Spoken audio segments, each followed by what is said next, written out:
দেখতে দেখতে পড়াশোনার একটা পার্ট চুকিয়ে ফেলেছি। গত মাসে জয়পুর শহরে একটা স্বনামধন্য কলেজে অ্যাডমিশন নিয়েছিলাম, সেই সাথে একটা মেসের রুমও কনফার্ম করে এসেছি।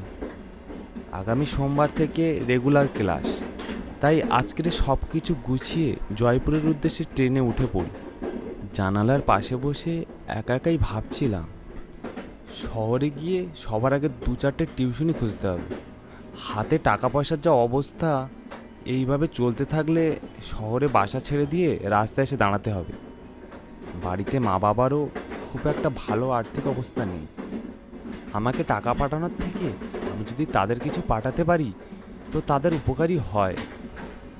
এইসব 7-5 ভাবতে ভাবতে হঠাৎ যে চোখ দুটো কখন লেগে এসেছে খেয়ালই করিনি। কতক্ষণ এইভাবে বসেছিলাম ঠিক মনে নেই। হঠাৎ একটা মৃদু ঝাঁকুনিতে আমার ঘুমটা ভেঙে যায়। জানালার দিকে বাইরে তাকিয়ে দেখতে পাই ট্রেনটা জয়পুর স্টেশনে এসে থেমে আছে। বাবা, ট্রেনটা তো এই স্টেশনেই থেমে আছে, আর আমি এদিকে মরার মতন ঘুমাচ্ছি। ভাগ্যিস ঘুমটা ভেঙে গেছিল, তা না হলে তো ট্রেন ছেড়ে দিলে মস্ত বড় সমস্যা হয়ে যেত। জলদি ট্রেন থেকে জিনিসপত্র নিয়ে নেমে পড়ি। তারপরে একটা রিক্সা ভাড়া করে উঠে পড়লাম। আপনি মনে হচ্ছে এই শহরে নতুন? হ্যাঁ, ঠিকই ধরেছেন, আমি এই শহরে নতুন এসেছি। আসলে শহরের কলেজে ভর্তি হয়েছি তো, তাই মেসের রুম নিয়ে সেখানেই থাকতে হবে। আমারও একটা ছেলে ছিল, বুঝলেন, এই শহরেই থাকতো। সেও আপনার মতোই মেসেই উঠেছিল। ও আচ্ছা, তা সে এখন কোথায়? চাকরি করে নিশ্চয়ই। বেঁচে থাকলে তো চাকরি করতো। তখন আমি গ্রামে থাকতাম। এই শহরে ঠিক কোন মেসে ও থাকতো আমি জানতাম না। হঠাৎ একদিন শুনতে পাই ও আত্মহত্যা করেছে। একমাত্র ছেলের পিছনে জায়গা জমি সব বিক্রি করে টাকা ঢেলেছিলাম, কিন্তু হঠাৎ ও চলে যাওয়ায় আমার মাথায় যে আকাশ ভেঙে পড়েছিল। অগত্যা দুমুঠো খাবারের জন্য এই শহরেই রিক্সা নিয়ে নেমে পড়ি। মুহূর্তের মধ্যে ওই পরিবেশটা থমথমে হয়ে যায়। নীরবে আমি চোখের জল মুছছি। গোটা পথে আমি কিংবা রিক্সাওয়ালাকে আর কোনো কথাই বললাম না। ভাড়া মিটিয়ে দিয়ে রিক্সা থেকে নেমে পড়ি। বড় রাস্তা থেকে চিকন একটা গলির মতো পথ নেমে গেছে। সেই পথের ভিতরে একটা 2তলা বাড়ি। দরজায় টোকা দিতেই ভিতর থেকে একটা ছেলে দরজা খুলে বাইরে বেরিয়ে এলো। হ্যাঁ বলুন, কাকে চান? নয়ন কি বাসায় আছে? নয়নদা? হ্যাঁ হ্যাঁ, নয়নদা তো বাসায় আছেন। আপনি কি ওনার কাছে এসেছেন? আসলে কয়েকদিন আগে আমি এই মেসে একটা রুম ঠিক করে গেছিলাম, তাই আজ আসলাম। আচ্ছা আচ্ছা, আপনি ভিতরে আসুন, আমি দাদাকে ডেকে দিচ্ছি। সাথে থাকা জিনিসপত্র নিয়ে ভিতরে ঢুকে পড়ি। মেসের ভিতরে একেবারেই এলোমেলো, ব্যাচেলার ছাত্রদের মেসে যেমনটা হয় আর কি। গতদিন এখানে এসে শুধুমাত্র নয়নদার সাথেই কথা হয়েছিল, ওর সাথেই সব কথা পাকাপাকি করে চলে গেছিলাম। কিছুক্ষণের ভিতরে ওই ছেলেটা নয়নদাকে ডেকে নিয়ে আসে। আরে সুপ্রকাশ, তুমি কেমন আছো? এই তো চলছে মোটামুটি। আসলে সোমবার থেকে তো ক্লাস শুরু হবে, তাই সব কিছু নিয়ে আজ চলে এলাম। তা বেশ ভালো করেছো। তবে কেন, কোনো সমস্যা কি? না, তেমন কোনো সমস্যা না। আসলে এই স্বপন বাসা ছেড়ে দিবে, আর তোমার ওর রুমেই থাকার কথা ছিল, কিন্তু ও কাল সকালে বাসা ছাড়বে। এদিকে তুমি আজ এসে পড়েছো, তার উপর মেসে অন্য কোনো রুম নেই।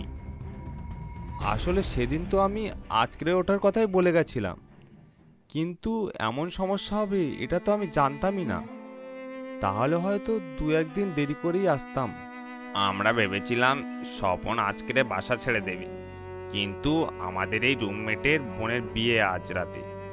ওই বিয়েতে যাবে বলে স্বপন আজ থেকে গেল। তাহলে কি করা যায়? এই শহরে তো আমার কোনো আত্মীয় স্বজনও নেই যে তাদের বাড়ি যাব। আচ্ছা, আমরা তো চিন্তা করছি কেন? আমাদের পাশের রুমটা তো তালা বন্ধ, ওখানে তো থাকার ব্যবস্থা করা যায় নাকি? কথাটা যে আমিও ভাবিনি তা কিন্তু না, তবে ওই রুমটা কিন্তু অপরিষ্কার, ওখানে থাকার অবস্থা নেই। দেখো, মোটামুটি আজকের রাতটা কোনো মতে থাকতে পারলেই হয়। একটা রাতের জন্য আমার কোনো থাকতে সমস্যা হবে না। ঠিক আছে, তোমার যদি কোনো সমস্যা না থাকে তো আমরা ঝেড়ে মুছে পরিষ্কার করে দেবো রুমটা, যাতে অন্তত একটা রাতের জন্য তুমি থাকতে পারো। এই মেসে রেনু মাসি নামে একজন কাজের মহিলাই কাজ করে। রান্না বান্না, ঘর মোছা, যাবতীয় কাজ সেই করেন। তাকে দিয়ে ঘরটা পরিষ্কার করানো হলো। ঘর পরিষ্কার করতে করতে সে আড়াল চোখে আমার দিকে বারবার তাকাচ্ছিল। তা তুমি অন্য কোনো হোটেলে গিয়েই তো থাকতে পারতে, হঠাৎ করে এই রুমেই তোমাকে থাকতে হবে কেন? আসলে আমার অর্থের অবস্থা খুব একটা ভালো না। এই মুহূর্তে শহরে এসে একটা হোটেল নিয়ে থাকবো এত টাকা আমার হাতে নেই। মাত্র একটা রাতের তো কথা। যত ভয় সব তো ওই রাতের বেলাতেই। ঠিক বুঝতে পারলাম না, আপনি কিসের ভয় পাচ্ছেন বলুন তো? রাতে কি চোর ডাকাতের ভয় আছে নাকি? না না, আমি কোনো ভয় পাচ্ছি না। ও আমি এমনি বললাম। আমি স্পষ্ট দেখলাম রেনু মাসি কিছু একটা কথা আমার কাছ থেকে লুকিয়ে গেলেন। এরপর গোটা সময় সে নিঃশব্দে রুমটা পরিষ্কার করে ঘর থেকে বেরিয়ে গেলেন। এর মধ্যে আমার সাথে একটাও কথা বললেন তিনি। আমিও আর রাগ বাড়িয়ে তার সাথে কিছু বলতে যাইনি।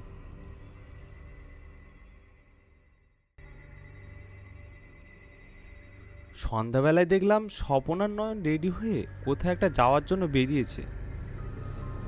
তোমাকে তো বললাম আমাদের এক রুমমেটের বোনের আজ বিয়ে, আমরা সেখানেই অ্যাটেন্ড করতে যাচ্ছি। আমরা না আসা পর্যন্ত তোমাকে এখানেই থাকতে হবে। আশা করি তোমার কোনো সমস্যা হবে না। না না, আমার কোনো সমস্যা হবে না, আমি ঠিক চালিয়ে নিতে পারবো। রেনু মাসিকে বলে তোমার খাবার রান্না করে তুলে রেখেছি, তোমার সময় মতো তুমি খেয়ে নিও। আচ্ছা ঠিক আছে, আমি খেয়ে নেব। আর একা একা বলে ভয় পেও না, এখানে ভয়ের কোনো কারণ নেই। তাছাড়া আমরা তো শেষ রাতের দিকে চলেই আসবো। এমন আরও কয়েকটা প্রয়োজনীয় কথা বলে ওরা দুজন আস্তে আস্তে বের হয়ে গেল। সারাদিন খাটাখাটনিতে প্রচুর খিদে পেয়েছিল, তাই আর দেরি না করে রান্নাঘরে তুলে রাখা খাবারটা খেয়ে নিলাম। তারপর রুমে এসে বিছানায় গা এলি দিতেই দু চোখ ভরে ঘুম চলে আসে। হঠাৎ দেখতে পাই রুমের এক কোণে একটা ছেলে বসে আছে। টেবিলের উপরে একটা আলো নিভু নিভু করে জ্বলছে, আর তাতে স্পষ্ট দেখা যাচ্ছে ছেলেটা কিছু একটা লিখছে। আমি তোমার জন্য কিছু করতে পারলাম না বাবা। শহরে বসে বসে তোমার টাকাগুলো কেবল ধ্বংস করে যাচ্ছি। কাজের কাজ তো কিছুই করতে পারি না, একটার পর একটা চাকরির ইন্টারভিউ দিয়ে যাচ্ছি, টাকাও অনেক পরিমাণে খরচা হয়ে যাচ্ছে, কিন্তু কোনো চাকরি আমার হলো না। আমার জন্য তোমার আর কষ্ট করতে হবে না বাবা, মাথার ঘাম পায়ে ফেলে তোমাকে আর টাকা পাঠাতে হবে না। সব কিছু থেকে তোমাকে আমি মুক্তি দিয়ে দেবো বাবা, সব কিছু থেকে। ঠিক এই সময় সিলিংয়ের উপর থেকে একটা কাপড় যেন হুট করে ঝুলে নেমে পড়ল। ওই ছেলেটা আস্তে আস্তে তার কলম আর কাগজ রেখে উঠে পড়ে, এক পা দুপা করে এগিয়ে যাচ্ছে ছাদে থাকা সেই ঝুলন্ত কাপড়টার দিকে। আমি তখন পাথরের মতো শক্ত হয়ে আছি, বারবার ওঠার চেষ্টা করছি, কিন্তু এক চুল নড়তেও পারছি না। কি করছেন এসব? থামুন, এইভাবে নিজেকে শেষ করে সব কিছু সমাধান হয়ে যায় না, শান্ত হন। আপনি নিশ্চয়ই এখানে বাবা মায়ের কষ্টের টাকা ধ্বংস করতে এসেছেন। ওই ফ্যাসফেসে গলাটা মুহূর্তে আমাকে কাঁপিয়ে দিল। আমি দেখলাম ছেলেটার দু চোখ সাদা হয়ে আছে, গলায় একটা গভীর দাগ।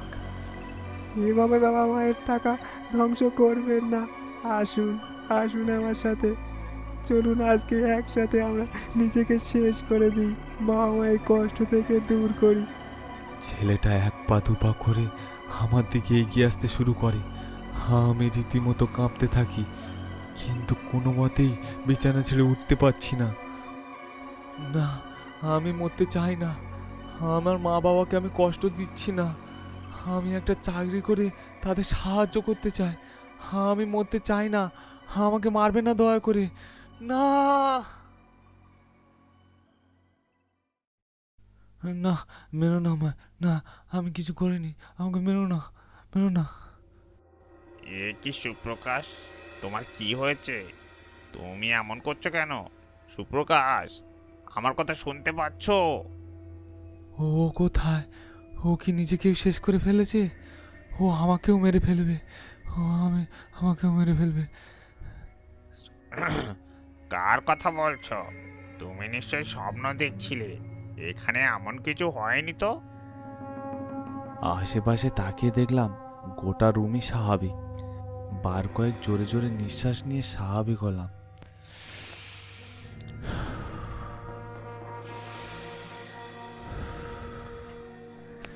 ওরা দুজন কথা বললেও রেনু মাসিকে দেখলাম লুকিয়ে অন্য ঘরে চলে গেলেন। এই সময় গতদিনের সেই রিক্সাওয়ালার কথাগুলো মনে ভেসে উঠল। ভয়ে আমি আরও একবার কেঁপে উঠলাম।